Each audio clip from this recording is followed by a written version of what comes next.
ಎಣ್ಣೆ ಹೊಡೆಯೋರನ್ನ ಕುಡುಕರು ಅಂತ ಹೇಳೋಂಗಿಲ್ಲ. ಅವರ ಸಂಘ ಇದೆ, ಅವ್ರು ಹೇಳ್ತಾರೆ ನಾವು ಕೂಡ ಟ್ಯಾಕ್ಸ್ ಕಟ್ಟಲ್ವಾ, ಮರ್ಯಾದೆ ಕೊಡ್ರಿ ಮದ್ಯಪ್ರಿಯರು. ಹಾಗಾಗಿ ರಾಜ್ಯದ ಮದ್ಯಪ್ರಿಯರಿಗೆ ಶಾಕ್ ಎದುರಾಗಲಿದೆ. ಮುಂದಿನ ವಾರ ಪಾರ್ಟಿ ಮಾಡೋ ಮನಸ್ಸಿದ್ರೆ ಪ್ಲ್ಯಾನ್ ಸ್ವಲ್ಪ ಚೇಂಜ್ ಮಾಡಿ. ಯಾಕಂದರೆ ಮುಂದಿನ ವಾರ ಒಂದು ದಿನ ಎಣ್ಣೆ ಸಿಗೋದು ಅನುಮಾನ. ಯಾಕೆ ಅಕ್ಟೋಬರ್ 2 ಅಲ್ವಲ್ಲ, ಮತ್ತೆ ಯಾಕೆ ನೋಡಿ.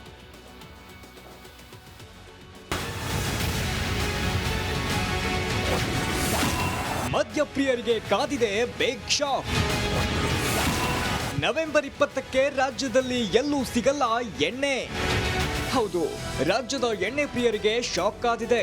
ಅಬಕಾರಿ ಇಲಾಖೆಯಲ್ಲಿ ಲಂಚಾವತಾರ ಗಣನೀಯವಾಗಿ ಏರಿಕೆ ಆಗಿದೆ ಎನ್ನುವ ಆರೋಪ ಕೇಳಿಬಂದಿದೆ. ಇದರಿಂದಾಗಿ ಸರ್ಕಾರದ ವಿರುದ್ಧ ಮದ್ಯ ಮಾರಾಟಗಾರರು ಸಮರಕ್ಕೆ ಸಜ್ಜಾಗಿದ್ದು, ನವೆಂಬರ್ 20ಕ್ಕೆ ಇಡೀ ರಾಜ್ಯದಲ್ಲಿ ಮದ್ಯ ಮಾರಾಟ ಬಂದ್ ಮಾಡಲು ನಿರ್ಧರಿಸಿದ್ದಾರೆ.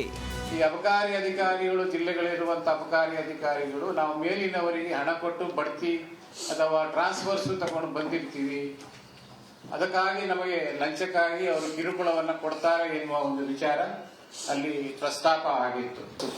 ಇದೇನು ಹೊಸ ಕಥೆಯಲ್ಲ, ಇದು 15-20 ವರ್ಷಗಳಿಂದ ಇದು ನಡ್ಕೊಂಡೇ ಬಂದಿದೆ. ಇದು ಎಲ್ರಿಗೂ ಗೊತ್ತಿದ್ದದ್ದು. ಇದು ಎಲ್ಲ ಸಚಿವರ ಕಾಲದಲ್ಲೂ ಇದು ನಡೆದಿದೆ ಅನ್ನುವಂಥದ್ದು ಗೊತ್ತಿದೆ. ಆದ್ರೆ ಒಂದು ಎಕ್ಸೆಪ್ಷನ್ ಸನ್ಮಾನ್ಯ ಸತೀಶ್ ಜಾರಕಿಹೊಳಿ ಅವರು, ಅವರ ಕಾಲದಲ್ಲಿ ಒಂದು ಮಾತ್ರ ಇದು ನಡೆಯಲಿಲ್ಲ. ಬಿಟ್ರೆ ಇದರ ಜೊತೆಗೆ ವಿವಿಧ ಬೇಡಿಕೆಗಳನ್ನ ಈಡೇರಿಸುವಂತೆ ಆಗ್ರಹಿಸಿ ನವೆಂಬರ್ 20ರಂದು ಪ್ರತಿಭಟನೆ ನಡೆಯಲಿದೆ. ಬೇಡಿಕೆ ಮತ್ತು ಸಮಸ್ಯೆಗಳಿಗೆ ಸಂಬಂಧಿಸಿ ಮಾನ್ಯ ಮುಖ್ಯಮಂತ್ರಿಯವರ ಅಧ್ಯಕ್ಷತೆಯಲ್ಲಿ ನಮಗೊಂದು ಸಭೆ ಅಂತ ಹೇಳಿದ್ರೆ ಅದರಲ್ಲಿ ಅಬಕಾರಿ ಇಲಾಖೆಯವರು ಬರಬೇಕು, ಆರ್ಥಿಕ ಇಲಾಖೆಯವರು ಮತ್ತು ಪೊಲೀಸ್ ಇಲಾಖೆಯವರು, ಈ 3 ಇಲಾಖೆಯವರ ಜೊತೆಯಲ್ಲಿ ಒಂದು ಜಂಟಿ ಸಭೆಯನ್ನ ಮಾಡಬೇಕು ಅಂತ ಒಂದು ರಿಕ್ವೆಸ್ಟ್ ಮಾಡ್ತಾ ಇದ್ದೀವಿ. ನಮ್ಮ ಸಂಘಟನೆಯ ಪದಾಧಿಕಾರಿಗಳು ಎಲ್ಲೂ ಕೂಡ 500-700 ಕೋಟಿ ಲಂಚದ ಬಗ್ಗೆ ನಾವು ಮಾತಾಡಿಲ್ಲ. ಆ ಮಾತನಾಡುವಂತ ದ್ರಾಷ್ಟ್ಯ ನಮಗೆ ಇಲ್ಲೂ ಇಲ್ಲ. ಈ ರೀತಿಯ ತಪ್ಪು ಮಾಹಿತಿಗಳನ್ನ ಮಾನ್ಯ ಪ್ರಧಾನಮಂತ್ರಿಯವರಿಗೆ ಯಾರು ನೀಡಿದ್ರು ಎನ್ನುವಂಥದ್ದು ನಮಗೆ ಗೊತ್ತಿಲ್ಲ. ಹೀಗೆ ಮುಂದಿನ ವಾರ ಎಣ್ಣೆ ಪ್ರಿಯರಿಗೆ ಎಣ್ಣೆ ಸಿಗಲ್ಲ, ಆದ್ರಿಂದ ಸ್ಟಾಕ್ ಮಾಡಿ ಇಟ್ಟುಕೊಂಡ್ರೆ ಒಳ್ಳೇದು. News desk, republic Kannada, Bengaluru. ಎಣ್ಣೆ ಹೊಡೆಯೋರನ್ನ ಕುಡುಕರು ಅಂತ ಹೇಳೋಂಗಿಲ್ಲ. ಅವರ ಸಂಘ ಇದೆ, ಅವ್ರು ಹೇಳ್ತಾರೆ ನಾವು ಕೂಡ ಟ್ಯಾಕ್ಸ್ ಕಟ್ಟಲ್ವಾ, ಮರ್ಯಾದೆ ಕೊಡ್ರಿ ಮದ್ಯಪ್ರಿಯರು. ಹಾಗಾಗಿ ರಾಜ್ಯದ ಮದ್ಯಪ್ರಿಯರಿಗೆ ಶಾಕ್ ಎದುರಾಗಲಿದೆ. ಮುಂದಿನ ವಾರ ಪಾರ್ಟಿ ಮಾಡೋ ಮನಸ್ಸಿದ್ರೆ ಪ್ಲ್ಯಾನ್ ಸ್ವಲ್ಪ ಚೇಂಜ್ ಮಾಡಿ. ಯಾಕಂದರೆ ಮುಂದಿನ ವಾರ ಒಂದು ದಿನ ಎಣ್ಣೆ ಸಿಗೋದು ಅನುಮಾನ. ಯಾಕೆ ಅಕ್ಟೋಬರ್ 2 ಅಲ್ವಲ್ಲ, ಮತ್ತೆ ಯಾಕೆ ನೋಡಿ.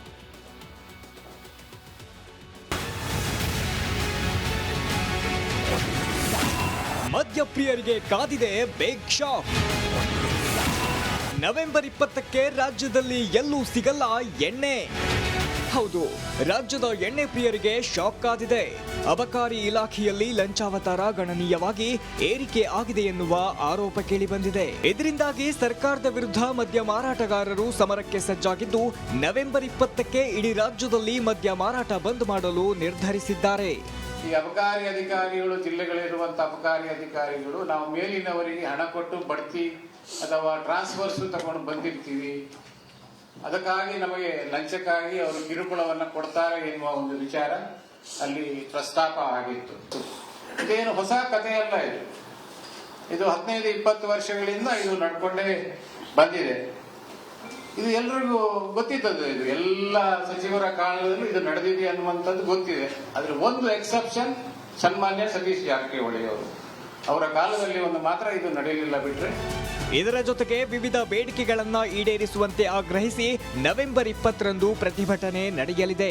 ಬೇಡಿಕೆ ಮತ್ತು ಸಮಸ್ಯೆಗಳಿಗೆ ಸಂಬಂಧಿಸಿ ಮಾನ್ಯ ಮುಖ್ಯಮಂತ್ರಿಯವರ ಅಧ್ಯಕ್ಷತೆಯಲ್ಲಿ ನಮಗೊಂದು ಸಭೆ ಅಂತ ಹೇಳಿದ್ರೆ ಅದರಲ್ಲಿ ಅಬಕಾರಿ ಇಲಾಖೆಯವರು ಬರಬೇಕು, ಆರ್ಥಿಕ ಇಲಾಖೆಯವರು ಮತ್ತು ಪೊಲೀಸ್ ಇಲಾಖೆಯವರು, ಈ 3 ಇಲಾಖೆಯವರ ಜೊತೆಯಲ್ಲಿ ಒಂದು ಜಂಟಿ ಸಭೆಯನ್ನ ಮಾಡಬೇಕು ಅಂತ ಒಂದು ರಿಕ್ವೆಸ್ಟ್ ಮಾಡ್ತಾ ಇದ್ದೀವಿ.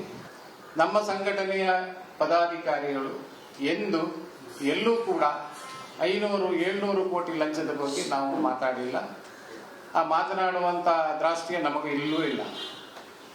ಈ ರೀತಿಯ ತಪ್ಪು ಮಾಹಿತಿಗಳನ್ನ ಮಾನ್ಯ ಪ್ರಧಾನಮಂತ್ರಿಯವರಿಗೆ ಯಾರು ನೀಡಿದ್ರು ಎನ್ನುವಂಥದ್ದು ನಮಗೆ ಗೊತ್ತಿಲ್ಲ. ಹೀಗೆ ಮುಂದಿನ ವಾರ ಎಣ್ಣೆ ಪ್ರಿಯರಿಗೆ ಎಣ್ಣೆ ಸಿಗಲ್ಲ, ಆದ್ರಿಂದ ಸ್ಟಾಕ್ ಮಾಡಿ ಇಟ್ಟುಕೊಂಡ್ರೆ ಒಳ್ಳೇದು. News desk, republic Kannada, Bengaluru. ಎಣ್ಣೆ ಹೊಡೆಯೋರನ್ನ ಕುಡುಕರು ಅಂತ ಹೇಳೋಂಗಿಲ್ಲ. ಅವರ ಸಂಘ ಇದೆ, ಅವ್ರು ಹೇಳ್ತಾರೆ ನಾವು ಕೂಡ ಟ್ಯಾಕ್ಸ್ ಕಟ್ಟಲ್ವಾ, ಮರ್ಯಾದೆ ಕೊಡ್ರಿ ಮದ್ಯಪ್ರಿಯರು. ಹಾಗಾಗಿ ರಾಜ್ಯದ ಮದ್ಯಪ್ರಿಯರಿಗೆ ಶಾಕ್ ಎದುರಾಗಲಿದೆ. ಮುಂದಿನ ವಾರ ಪಾರ್ಟಿ ಮಾಡೋ ಮನಸ್ಸಿದ್ರೆ ಪ್ಲ್ಯಾನ್ ಸ್ವಲ್ಪ ಚೇಂಜ್ ಮಾಡಿ. ಯಾಕಂದರೆ ಮುಂದಿನ ವಾರ ಒಂದು ದಿನ ಎಣ್ಣೆ ಸಿಗೋದು ಅನುಮಾನ. ಯಾಕೆ ಅಕ್ಟೋಬರ್ 2 ಅಲ್ವಲ್ಲ? ಮತ್ತೆ ಯಾಕೆ ನೋಡಿ.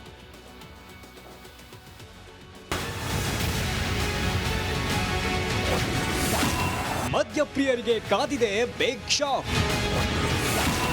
ನವೆಂಬರ್ 20ಕ್ಕೆ ರಾಜ್ಯದಲ್ಲಿ ಎಲ್ಲೂ ಸಿಗಲ್ಲ ಎಣ್ಣೆ. ಹೌದು, ರಾಜ್ಯದ ಎಣ್ಣೆ ಪ್ರಿಯರಿಗೆ ಶಾಕ್ ಕಾದಿದೆ. ಅಬಕಾರಿ ಇಲಾಖೆಯಲ್ಲಿ ಲಂಚಾವತಾರ ಗಣನೀಯವಾಗಿ ಏರಿಕೆ ಆಗಿದೆ ಎನ್ನುವ ಆರೋಪ ಕೇಳಿಬಂದಿದೆ. ಇದರಿಂದಾಗಿ ಸರ್ಕಾರದ ವಿರುದ್ಧ ಮದ್ಯ ಮಾರಾಟಗಾರರು ಸಮರಕ್ಕೆ ಸಜ್ಜಾಗಿದ್ದು, ನವೆಂಬರ್ 20ಕ್ಕೆ ಇಡೀ ರಾಜ್ಯದಲ್ಲಿ ಮದ್ಯ ಮಾರಾಟ ಬಂದ್ ಮಾಡಲು ನಿರ್ಧರಿಸಿದ್ದಾರೆ. ಈ ಅಬಕಾರಿ ಅಧಿಕಾರಿಗಳು, ಜಿಲ್ಲೆಗಳಿರುವಂಥ ಅಬಕಾರಿ ಅಧಿಕಾರಿಗಳು, ನಾವು ಮೇಲಿನವರಿಗೆ ಹಣ ಕೊಟ್ಟು ಬಡ್ತಿ ಅಥವಾ ಟ್ರಾನ್ಸ್ಫರ್ಸು ತಗೊಂಡು ಬಂದಿರ್ತೀವಿ. ಅದಕ್ಕಾಗಿ ನಮಗೆ ಲಂಚಕ್ಕಾಗಿ ಅವರು ಕಿರುಕುಳವನ್ನು ಕೊಡ್ತಾರೆ ಎನ್ನುವ ಒಂದು ವಿಚಾರ ಅಲ್ಲಿ ಪ್ರಸ್ತಾಪ ಆಗಿತ್ತು. ಇದೇನು ಹೊಸ ಕಥೆಯಲ್ಲ. ಇದು 15-20 ವರ್ಷಗಳಿಂದ ಇದು ನಡ್ಕೊಂಡೇ ಬಂದಿದೆ. ಇದು ಎಲ್ರಿಗೂ ಗೊತ್ತಿದ್ದದ್ದು. ಇದು ಎಲ್ಲ ಸಚಿವರ ಕಾಲದಲ್ಲೂ ಇದು ನಡೆದಿದೆ ಅನ್ನುವಂಥದ್ದು ಗೊತ್ತಿದೆ. ಆದ್ರೆ ಒಂದು ಎಕ್ಸೆಪ್ಷನ್ ಸನ್ಮಾನ್ಯ ಸತೀಶ್ ಜಾರಕಿಹೊಳಿ ಅವರ ಕಾಲದಲ್ಲಿ ಒಂದು ಮಾತ್ರ ಇದು ನಡೆಯಲಿಲ್ಲ ಬಿಟ್ರೆ. ಇದರ ಜೊತೆಗೆ ವಿವಿಧ ಬೇಡಿಕೆಗಳನ್ನ ಈಡೇರಿಸುವಂತೆ ಆಗ್ರಹಿಸಿ ನವೆಂಬರ್ 20ರಂದು ಪ್ರತಿಭಟನೆ ನಡೆಯಲಿದೆ. ಬೇಡಿಕೆ ಮತ್ತು ಸಮಸ್ಯೆಗಳಿಗೆ ಸಂಬಂಧಿಸಿ ಮಾನ್ಯ ಮುಖ್ಯಮಂತ್ರಿಯವರ ಅಧ್ಯಕ್ಷತೆಯಲ್ಲಿ ನಮಗೊಂದು ಸಭೆ ಅಂತ ಹೇಳಿದ್ರೆ ಅದರಲ್ಲಿ ಅಬಕಾರಿ ಇಲಾಖೆಯವರು ಬರಬೇಕು, ಆರ್ಥಿಕ ಇಲಾಖೆಯವರು ಮತ್ತು ಪೊಲೀಸ್ ಇಲಾಖೆಯವರು, ಈ 3 ಇಲಾಖೆಯವರ ಜೊತೆಯಲ್ಲಿ ಒಂದು ಜಂಟಿ ಸಭೆಯನ್ನ ಮಾಡಬೇಕು ಅಂತ ಒಂದು ರಿಕ್ವೆಸ್ಟ್ ಮಾಡ್ತಾ ಇದ್ದೀವಿ. ನಮ್ಮ ಸಂಘಟನೆಯ ಪದಾಧಿಕಾರಿಗಳು ಎಲ್ಲೂ ಕೂಡ 500-700 ಕೋಟಿ ಲಂಚದ ಬಗ್ಗೆ ನಾವು ಮಾತಾಡಿಲ್ಲ. ಆ ಮಾತನಾಡುವಂತ ದ್ರಾಷ್ಟ್ಯ ನಮಗೆ ಇಲ್ಲೂ ಇಲ್ಲ. ಈ ರೀತಿಯ ತಪ್ಪು ಮಾಹಿತಿಗಳನ್ನ ಮಾನ್ಯ ಪ್ರಧಾನಮಂತ್ರಿಯವರಿಗೆ ಯಾರು ನೀಡಿದ್ರು ಎನ್ನುವಂಥದ್ದು ನಮಗೆ ಗೊತ್ತಿಲ್ಲ. ಹೀಗೆ ಮುಂದಿನ ವಾರ ಎಣ್ಣೆ ಪ್ರಿಯರಿಗೆ ಎಣ್ಣೆ ಸಿಗಲ್ಲ. ಆದ್ರಿಂದ ಸ್ಟಾಕ್ ಮಾಡಿ ಇಟ್ಟುಕೊಂಡ್ರೆ ಒಳ್ಳೇದು. News desk, republic Kannada, Bengaluru. ಎಣ್ಣೆ ಹೊಡೆಯೋರನ್ನ ಕುಡುಕರು ಅಂತ ಹೇಳೋಂಗಿಲ್ಲ. ಅವರ ಸಂಘ ಇದೆ. ಅವ್ರು ಹೇಳ್ತಾರೆ ನಾವು ಕೂಡ ಟ್ಯಾಕ್ಸ್ ಕಟ್ಟಲ್ವಾ, ಮರ್ಯಾದೆ ಕೊಡ್ರಿ ಮದ್ಯಪ್ರಿಯರು. ಹಾಗಾಗಿ ರಾಜ್ಯದ ಮದ್ಯಪ್ರಿಯರಿಗೆ ಶಾಕ್ ಎದುರಾಗಲಿದೆ. ಮುಂದಿನ ವಾರ ಪಾರ್ಟಿ ಮಾಡೋ ಮನಸ್ಸಿದ್ರೆ ಪ್ಲ್ಯಾನ್ ಸ್ವಲ್ಪ ಚೇಂಜ್ ಮಾಡಿ. ಯಾಕಂದರೆ ಮುಂದಿನ ವಾರ ಒಂದು ದಿನ ಎಣ್ಣೆ ಸಿಗೋದು ಅನುಮಾನ. ಯಾಕೆ ಅಕ್ಟೋಬರ್ 2 ಅಲ್ವಲ್ಲ? ಮತ್ತೆ ಯಾಕೆ ನೋಡಿ.